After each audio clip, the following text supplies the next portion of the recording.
il faut remettre du charbon là pour revenir dans le groupe de tête.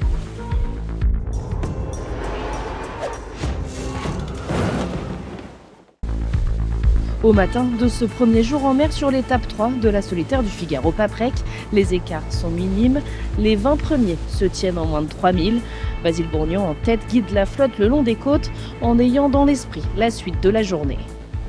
Là on attend une rotation de vent qui va nous permettre de virer de bord et aller chercher un peu plus de vent au large. Et ça va être très instable, donc il va falloir être vigilant, notamment quand on fait des siestes avec beaucoup d'alarmes pour pas louper les oscillations. Bien accrochés derrière lui, Loïs Béréard et Victor Le Pape. Ça ressemble à ce que je voulais. Fallait pas se mettre tout de suite en mode guerrier. La guerre ce sera pour mardi. D'ici là, il faut réussir à se faire plaisir, à exploiter bien les bascules voilà, et s'éclater un peu et tenter des coups, et c'est ce que j'ai réussi à faire, donc plutôt très content de ce début de course, ouais, carrément.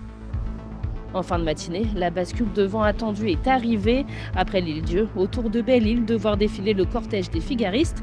Et si deux irréductibles, Hugo Dallène et Jules Delpech, ont choisi de passer entre l'île et la côte, le reste de la flotte l'a longé par le sud.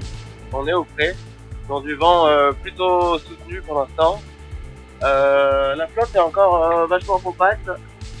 Personnellement à bord, là j'en profite pour me reposer et bien manger, parce que dans moins de 34 heures nous attend une double traversée de Manche dans des conditions vraiment très fortes, et je pense que c'est là que la course va vraiment se jouer.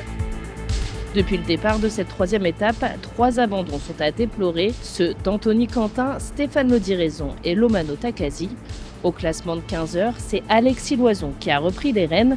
Et bien que la meute de figaristes soit passée devant la Turballe, le terme de cette 55e édition, il lui reste encore une longue route.